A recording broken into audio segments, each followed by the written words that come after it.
Media কে বলেছে বলেছে সব শেষে কালের কোণ। মির্জা ফখরুলের কাছে আমি জানতে চাই সরকারের কারা গিয়ে তাকে তুলে দিয়েছে, কারা তুলে দিয়েছে। বেনজিরকে ঘিরে নানা নাটকীয় ঘটনা ঘটছে। সর্বশেষ একটি খবর পাওয়া গেছে, সেটি খুবই অবাক করার মতন বিষয়। তারা জানান গণমাধ্যমে বেনজির আহমেদের বিরুদ্ধে সম্পত্তির দখলের বিষয়ে কথা বলায় পুলিশ তাদের লাঠিপেটা করে। একদিকে দেখতে পাচ্ছি আমরা যে সরকারের চোখের সামনে সে দেশ ছেড়ে চলে যেতে সফল হচ্ছে, সরকার কোনো ব্যবস্থা নিল না, ফাইন্যান্স ইন্টেলিজেন্স ডিপার্টমেন্ট ইউনিট কোনো ব্যবস্থা নিল না। 1 মাস পর সে দেশ থেকে চলেও যেতে পারলো। আপনাদেরকে কিভাবে আর কে আপনাদেরকে বলবে যে ভাই উমুকে আপনার দুর্নীতি করতেছে, আপনার সরকারের অধীনে চাকরি করে দুর্নীতি করতেছে, আপনি ব্যবস্থা নেন? আর কিভাবে? প্রিয় দর্শক, আসসালামু আলাইকুম। বেনজির আহমেদকে কেন গ্রেফতার করতে পারবে না, এ কেমন ভয়ঙ্কর তথ্য ফাঁস করলেন ওবায়দুল কাদের। আজকের এই ভিডিওতে আপনারা বিস্তারিত মাধ্যমে দেখতে পারবেন। আপনারা কিন্তু সকলে জানেন বেনজির আহমেদ কিন্তু কোটি কোটি হাজার কোটি টাকা লুটপাট করে এই বাংলাদেশ থেকে চলে গিয়েছে। কেন এই বাংলাদেশ থেকে সে পালিয়ে গেল? সরকার কি এর পিছনে হাত রয়েছে? সরকারের কি সর্বত্র হাত রয়েছে এর পিছনে? বেনজির আহমেদ গরিবের টাকা মেরে আজকে সে রাজপ্রাসাদ করেছে। গোলাম মাওলা রনি সাহেব কিন্তু বেনজিরকে সম্রাটের সাথে তুলনা করেছে, সম্রাটকেও ফেল করে দিয়েছে বেনজির আহমেদ, এমন কথা কিন্তু বলেছে। আজকের এই ভিডিওতে আপনারা বিস্তারিতের মাধ্যমে দেখতে পারবেন বেনজির আহমেদ কেন এই বাংলাদেশ থেকে পালিয়ে গেল এবং বেনজির আহমেদের বিরুদ্ধে এত তথ্য থাকা সত্ত্বেও কেন তাকে গ্রেফতার করা হলো না, দুদক কেন তার সঠিক তথ্য দিল না। আজকের এই ভিডিওতে আপনারা বিস্তারিতের মাধ্যমে সব কিছু দেখতে পারবেন। বিস্তারিত ভিডিও দেখার আগে যারা এখন এই চ্যানেলটি সাবস্ক্রাইব করেন, এই চ্যানেলটি সাবস্ক্রাইব করে পাশে থাকা বেল আইকনটি বাজিয়ে রাখবেন। নতুন ভিডিও আপলোড করার সাথে সাথে আপনাদের কাছে নোটিফিকেশন চলে যাবে। যারা ইতিমধ্যে সাবস্ক্রাইব করে রেখেছেন সকলকে জানাই অসংখ্য অসংখ্য ধন্যবাদ। তো এই ভিডিওতে একটি লাইক দিয়ে বিস্তারিত ভিডিওগুলো দেখা শুরু করে দিন। দুর্নীতি করে এটা বলতে পেরেছেন, বলেছেন মিডিয়া কে বলেছে বলেছে সব শেষে কালের কণ্ঠ। দুর্নীতি দমন কমিশন তদন্ত করছে, তদন্ত মামলা গ্রেপ্তার সবকিছু একটা প্রক্রিয়ার মধ্যে আছে। এটা একটা প্রক্রিয়া। এখন সরকার দুর্নীতি দমন কমিশনকে এড়িয়ে আগ বাড়িয়ে, যেখানে দুর্নীতি দমন কমিশন অ্যাকশনে আছে, কেন কোনো ব্যবস্থা নেবে? দুর্নীতি দমন কমিশন আমাদের দেশে দুর্নীতি বিরোধী যত মামলা হয়েছে 111 থেকে দেখেছি। এই মামলা যখন হয় তখন এই দুর্নীতি বিরোধী মামলার পর তদন্ত করে মামলা হয়, তারপরে একটা স্টেপ আসে, তাকে জেলে পাঠানো হবে। এখন জেলে পাঠালে মামলা চলতে থাকে, মামলার রায়ে সে যদি দুর্নীতিবাজ সাব্যস্ত হয় অবশ্যই তাকে আমি দুর্নীতিবাজ বলব। এখানে কথা একটা, সেটা হচ্ছে যে এই দেশে 75 পরবর্তীকালে কোনো শাসক, কোনো সরকার দুর্নীতিবাজদের বিরুদ্ধে ব্যবস্থা নেওয়া সৎসাহস দেখাতে পারেনি। শেখ হাসিনা সরকার সেটা দেখিয়েছে। আমার দুর্নীতির বিরুদ্ধে সরকারের দৃষ্টিভঙ্গিটা কি? সরকার কি চায়? সরকারের সৎসাহস আছে কিনা দুর্নীতির বিরুদ্ধে ব্যবস্থা নেওয়ার? আপনি বিএনপি আমলে আজকে বড় বড় কথা বলেন ফখরুল সাহেবরা, বিএনপি আমলে কি একটা দুর্নীতির কেস তারা নিজেদের দলের লোকলে ধরেছেন, কারো বিচার করেছেন, কেউ শাস্তি পেয়েছেন? সেটা হলো বড় কথা। ব্যক্তি দুর্নীতি করতে পারে, দুর্নীতি করার পর সেই দুর্নীতির ব্যাপারে সরকারের দৃষ্টিভঙ্গিটা কি সেটা দেখতে হবে। সরকার বিচার করতে চায় কিনা, দুর্নীতির বিরুদ্ধে সরকারের টলারেন্সের মাত্রাটা কি? ফখরুলের অভিযোগ তো এখন তার তো সব ব্যর্থতার দগদগে খত তার চারপাশে। তার এখন অভিযোগ সে তো একটা ব্যর্থ নেতা। সে নির্বাচনে 15 বছর ধরে আন্দোলন করলো, নির্বাচনেও ব্যর্থ, আন্দোলনেও ব্যর্থ। নিজের দলের লোক পার্লামেন্টে পাঠায় আর নিজে পার্লামেন্টে অংশগ্রহণ থেকে বিরত থাকে। এই দ্বিচারিতা হলো তার গণতন্ত্র। সে কি বললো না বললো সেটা বাস্তবতার সরকার তুলে দিয়েছে। মির্জা ফখরুলের কাছে আমি জানতে চাই সরকারের কারা গিয়ে তাকে তুলে দিয়েছে, কারা তুলে দিয়েছে, কোন অথরিটি তাকে তুলে দিয়েছে বলুন? অন্ধকারে ঢিল ছুড়লে হবে না। কোনোদিন বেনজির দুর্নীতি করে এটা বলতে পেরেছেন, বলেছেন? মিডিয়া কে বলেছে বলেছে সব শেষে কালের কণ্ঠ। আপনারা কেউ বলবেন, একটা পত্রিকা বলেছে কালের কণ্ঠ। তারপর তো এটা নিয়ে যখন একটা অভিযোগ উঠছে, আপনারা আগে এটা নিয়ে মিডিয়া যদি এটা বলতে পারতেন যে এই দুর্নীতি করছে অমুক, সে সাহসটা আপনারাও তো সবাই দেখাতে পারেননি।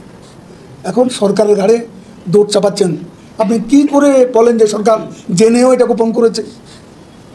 How can you conclude like this? আপনি পারেন না বলতে। আমি একটা কথাই বলেছি, সরকার এখানে দুর্নীতি কারো অভিযোগ প্রমাণিত হওয়ার পর কাউকে ইম্পিউনিটি দিয়েছে কিনা, সেটা হলো বড় কথা। বেনজিরকে ঘিরে নানা নাটকীয় ঘটনা ঘটছে। সর্বশেষ একটি খবর পাওয়া গেছে, সেটি খুবই অবাক করার মতন বিষয়। যেখানে বেনজিরের কোনো ক্ষমতা থাকার কথা না, সেখানে দেখা যাচ্ছে উল্টো একটি আচরণ পুলিশের পক্ষ থেকে। খবরের শিরোনাম হচ্ছে, বেনজিরের রিসোর্টের সামনে পুলিশের বিরুদ্ধে স্থানীয়দের লাঠি পেটার অভিযোগ।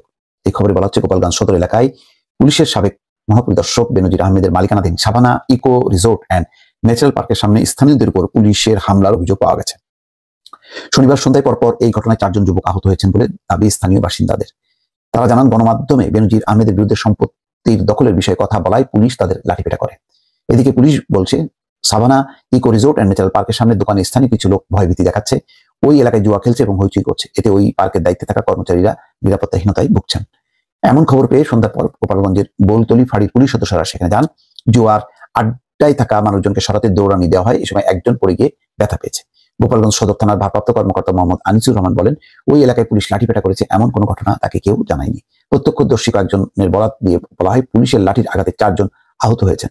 তারা হলেন ইকো পার্ক সংলগ্ন শাহপুর ইউনিয়নের বৈরাগীটোল গ্রামের বিনোদ বিহারী ছেলে বিপ্লব বল, সন্তোষ বলের ছেলে সঞ্জয় বল, সাগর বল ও ওই এলাকার রনি নামে আরেকটি যুবক। সঞ্জয় বল জানান, গত 2 বছরে বেনজির আহমেদ আমাদের গ্রামের অসহায় লোকের জমি দখল করে নিয়েছে। এই নিয়ে আমরা ভয়ে মুখ খুলতে পারিনি। দুদক অনুসন্ধানে সাবেক আইজিপি বেনজির আহমেদ ও তার পরিবারের বিপুল সম্পদের তথ্য বেরিয়ে আসার পর গত 2-3 দিন ধরে আমরা গণমাধ্যমে কথা বলি। এই কারণে আজ সন্ধ্যার পর পুলিশ এসে আমাদের লাঠিপেটা শুরু করে।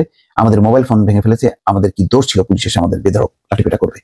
গোপালগঞ্জ বোলতলি ফাঁড়িপুরি জানায়, সন্ধ্যার পর Savanna Eco Resort and Natural পার্কের কর্মচারীরা মুঠোফোনে জানান, পার্কের সামনে স্থানীয় লোকজন জড়ো হয়েছে, দারোয়ানকে ভয়ভীতি দেখাচ্ছে। খবর পেয়ে সেখানে কয়েকজন পুলিশ সদস্য পাঠানো হয়। যাই হোক, এখানে বোঝা যাচ্ছে না যে আসলে বেনজির আহমেদের ক্ষমতা কি আসলে শেষ হলো, নাকি উপরে লোক দেখানো মানে ক্ষমতা শেষের কথা বলা হচ্ছে।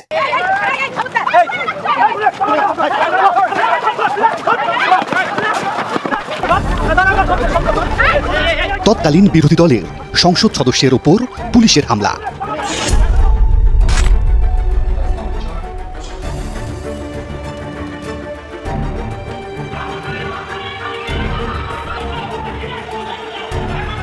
সেই হামলার দৃশ্য মনে পড়লে এখনো আটকে ওঠেন বিএনপি নেতা জয়নুল আবদিন ফারুক। পার্লামেন্টের সামনে শান্তিপূর্ণ কর্মসূচি আমরা যেতে চাচ্ছি। যদি আমার অপরাধ হয়, আমার সহকর্মীদের কোনো অপরাধ থাকে, গ্রেপ্তার করে নিয়ে যাবে, মামলা দিবে, পরে গ্রেপ্তার করবে বা আগে গ্রেপ্তার করবে, এটা তাদের দায়িত্ব, তারা পালন করতে আসে। কিন্তু দায়িত্ব পালন করা অর্থ এই নয় একজন দলীয় কর্মীর মতো একজন নির্বাচিত এমপি বা নির্বাচিত এমপিদের উপর যেভাবে ঝাঁপিয়ে পড়েছে, যেভাবে লাঠিপিটা করেছে, এটা তো অমানসিক।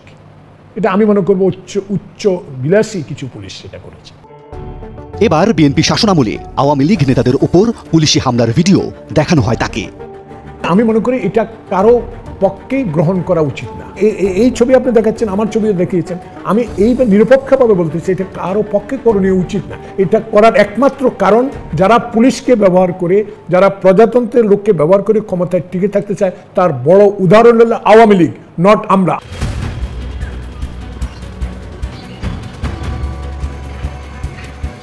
এবার আমরা এই ভিডিওগুলো একজন আওয়ামী লীগ নেতাকে দেখাতে চাই। সোহেল তাজ বাংলাদেশের প্রথম প্রধানমন্ত্রী তাজউদ্দিন আহমেদের ছেলে। নৌকার টিকিটে 2বার সংসদ সদস্য হয়েছেন। বিরোধী দলে থাকাকালীন পুলিশি নির্যাতনের শিকার হন সোহেল তাজ। পরে আওয়ামী লীগ সরকারের স্বরাষ্ট্র প্রতিমন্ত্রীর দায়িত্ব পালন করেন। আপনাদের উপর হামলার ভিডিওগুলো দেখানো হলো, এ বিষয়ে আপনার বক্তব্য কি? বিষয়টা হয়েছে, এখানে আমাদের যে সিস্টেমটা আছে, এই সিস্টেমটা সেই ব্রিটিশ আমল থেকে রাখা হয়েছে এবং ব্রিটিশরা এখানে আমাদের উপরে শাসন কায়েম করার জন্যই পুলিশকে সাজিয়েছিল তাদের লাঠিয়াল বাহিনী হিসাবে, এবং পরবর্তীতে পাকিস্তানিরাও একইভাবে ব্যবহার করেছে এবং ওইটারই ধারাবাহিকতায় আজকে এই ফুটেজগুলো দেখলাম। তো পুলিশকে রাজনীতিকরণ এবং দলীয়করণের মাধ্যমে হাতিয়াল বা লাঠিয়াল বাহিনী হিসাবে ব্যবহার করা হচ্ছে। এটা তো অত্যন্ত দুঃখজনক এবং এটা কোনো গণতান্ত্রিক দেশে হতে পারে না এরকম। এবার আপনাকে আমরা একটু জয়নাল আবেদিন ফারুকের ফুটেজ দেখাতে চাই। এটা খুবই লজ্জাজনক এবং আমি আগেও যেটা বলেছি, এটা অনাকাঙ্ক্ষিত এবং এরকম একটি গণতান্ত্রিক দেশে হওয়ার কথা না। কিন্তু আবারও বলছি, এই কালচারটা কিন্তু আজকে হয়নি। এই বিগত বিএনপি জামাত জোট সরকারের সময় 2001 সাল থেকে 2006 সাল আমরা কিন্তু এরকমই ঘটনা বারবার দেখেছি।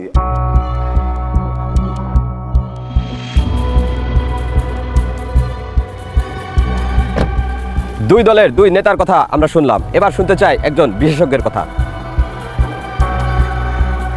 অধ্যাপক ডক্টর মোহাম্মদ উমর ফারুক, মাওলানা ভাসানী বিজ্ঞান ও প্রযুক্তি বিশ্ববিদ্যালয়ে ক্রিমিনোলজি অ্যান্ড পুলিশ সায়েন্সের বিভাগীয় চেয়ারম্যান।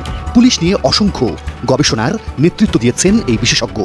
এই ভিডিওগুলি যখন আমরা দেখি এজ এ জনগণ হিসাবে, এজ এ নাগরিক হিসাবে, তখন জনমনে একটা পুলিশের প্রতি মানুষের যে আস্থার যে জায়গাটা, এখানে একটা ব্যাপক সংকট তৈরি হয়। এই ক্ষেত্রে আমাদের যে কলোনিয়াল যে ইরাটা ছিল পুলিশের, সেই জায়গাতেই আমরা এখনও কিন্তু রয়ে গেছি। এর পরবর্তীতে আমাদের রিফর্ম ইরা এসেছে। 1861 সালের যে পিআরবি যেটা হয়েছে, এটা যথেষ্ট পরিমাণ রিফর্ম করতে হবে। প্রায় 2000 কোটি টাকা খরচের ফলাফল আমার হাতে থাকা আইনের এই 50 পৃষ্ঠার খসড়া কপি। এটি করা হয়েছিল 2007 সালে তত্ত্বাবধায়ক সরকারের আমলে। পুলিশকে যাতে রাজনৈতিক হাতিয়ার হিসেবে ব্যবহার করতে না পারে, সেজন্য এই খসড়া কপিটি করা হয়েছিল। কিন্তু শেষ পর্যন্ত পুলিশ সংস্কার কর্মসূচি আর আলোর মুখ দেখেনি।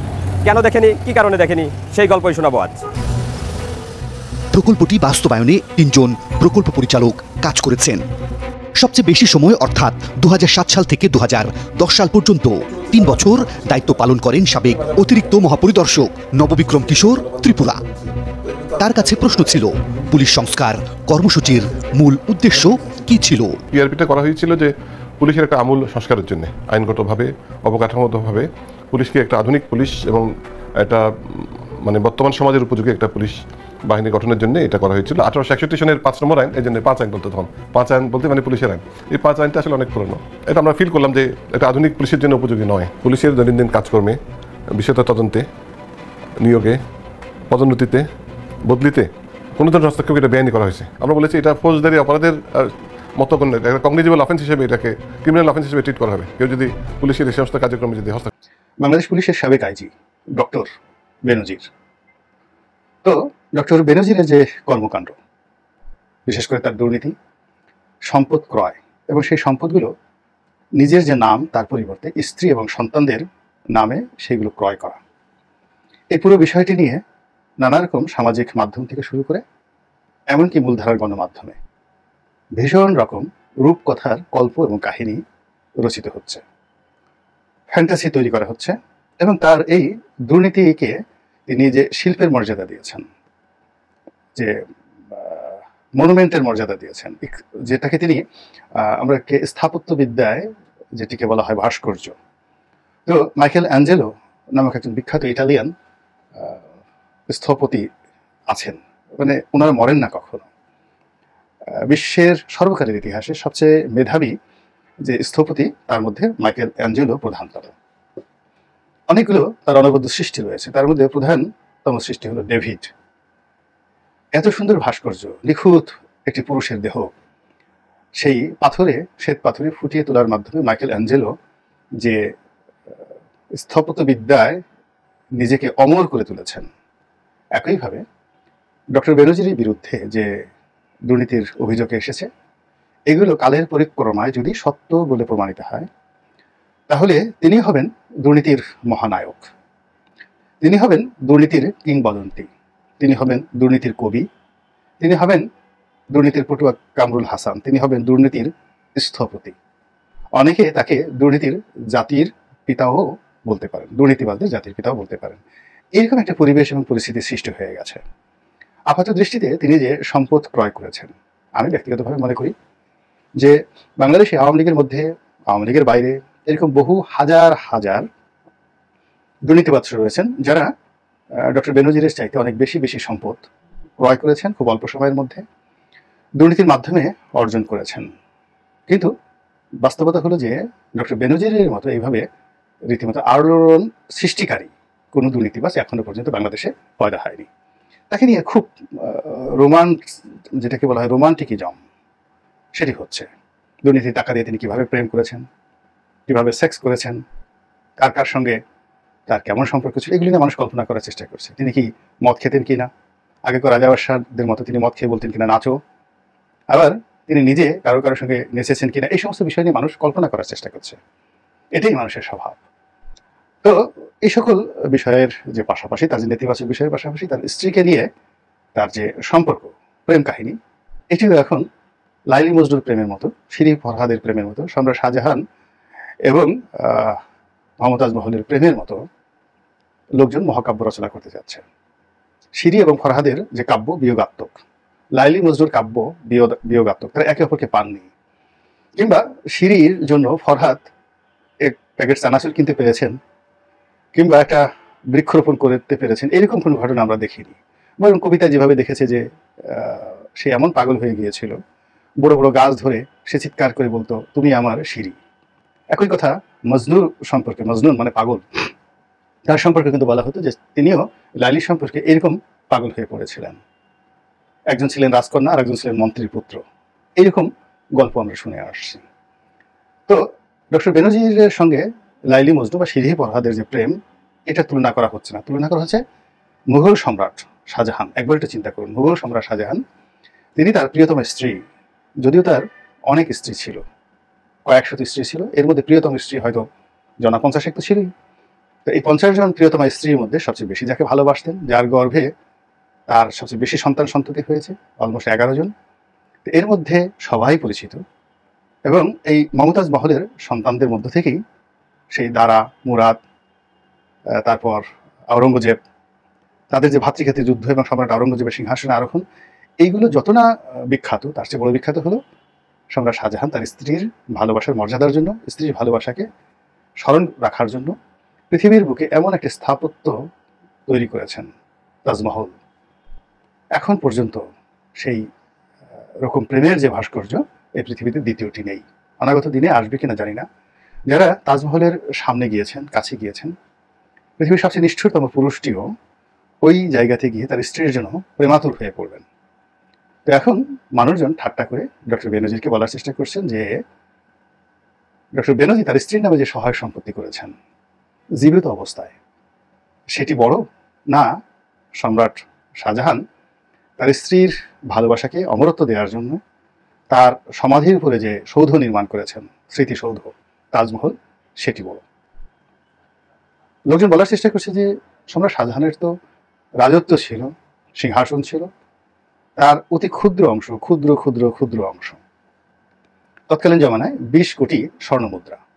তো একটি স্বর্ণমুদ্রার দাম যদি হয় বর্তমান জামানাতে ধরুন 1,30,000 টাকা, 1 ভরি স্বর্ণ ধরে নিলাম, তো 1,30,000 টাকার একেবারে গিনি সোনা 24 ক্যারেটের এরকম 20 লক্ষ স্বর্ণমুদ্রা দিয়ে তিনি এই তাজমহল তৈরি করেছিলেন। তো 20 লক্ষ পূরণ 1 লক্ষ, আমার ক্যালকুলেটরে ধরবে না, কিন্তু তার যে ট্রেজারি, তার যে সামর্থ্য, এর চেয়ে আরো কোটি কোটি গুণ বেশি ছিল।